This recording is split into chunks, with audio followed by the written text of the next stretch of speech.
If you enjoy this content, please like, comment, subscribe, and share with someone who might enjoy this content. As me and my dad pulled on the long troll net, it fought with all its might to get free. There were two of us and one of it in the end.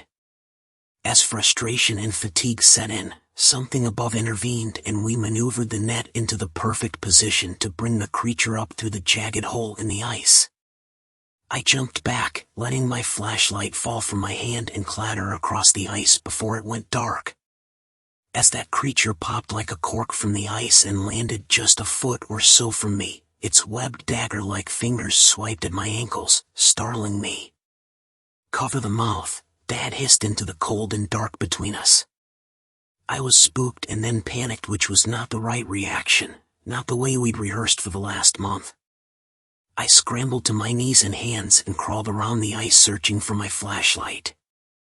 In the cold, crisp darkness of the ice fishing house, the creature opened its fishy mouth lined with 2 rows of hypodermic opaque white teeth and let out a shrill call like an angry raven.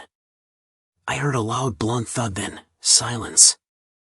By the time I could twist my flashlight to life and find Dad in the dark, he was standing over the creature, his heavy flashlight dripping with a clear gel.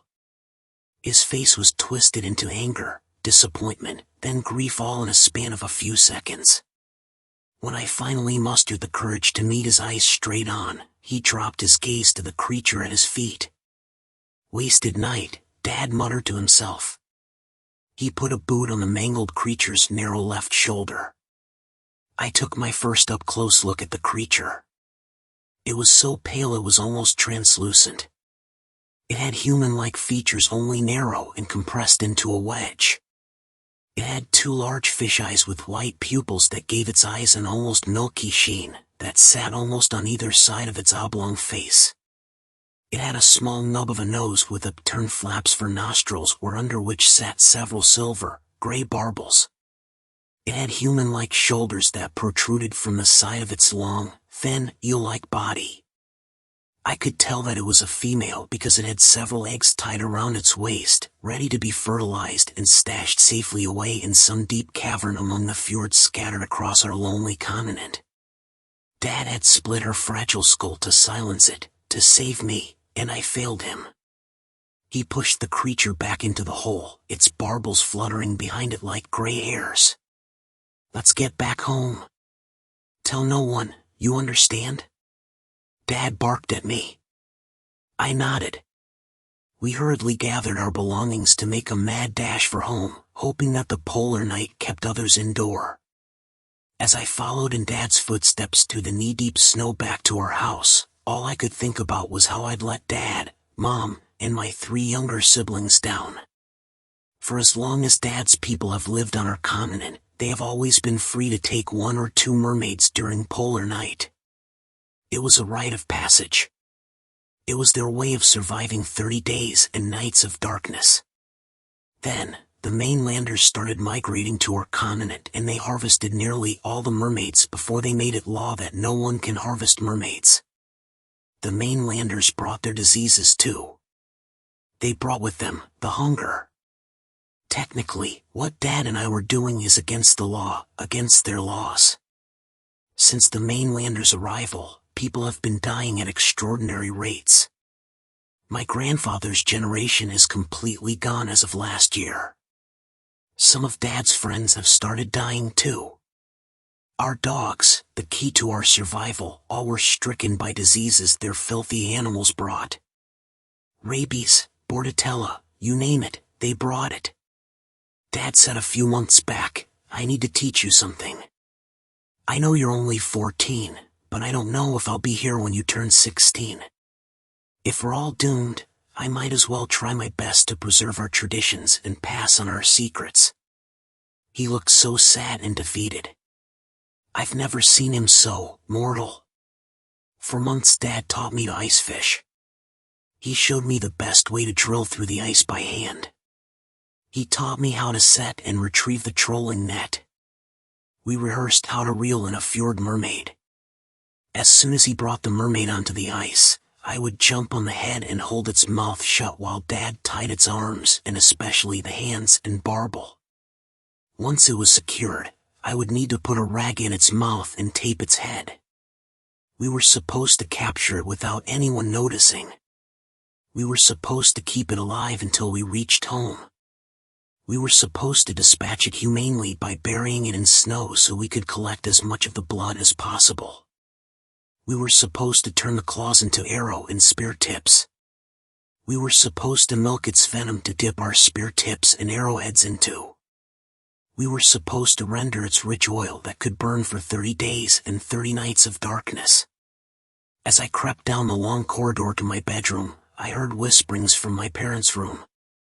"Eric, what have you done?" my mother asked, struggling to keep calm.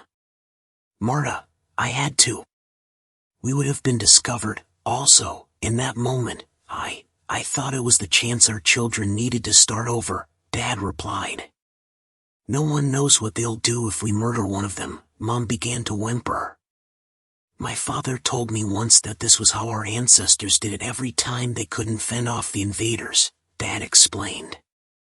"Eric, those are just stories the old folks told. What if you've unleashed a plague upon us all? What if our children won't be spared?" Mom asked. In my mind's eye, I could see Dad walking over to the gallery of windows in their room and staring out into the purest of darkness. I crept down the remainder of the corridor to my room and crawled into bed. I didn't want to hear any more about the merfolk and the fate of my future. When I woke, the house, the world outside, and even my inner thoughts were silent. I couldn't tell if it was the growing chill in the house or the audible silence that woke me. Either way, I went into the living room to solve the problem. Mom was staring out the kitchen windows in the direction of the coal shed or even beyond that. "Good morning, Mom," I said. She jerked awake, then turned to me with startled eyes. "Are you hungry, baby?" she asked. I shook my head.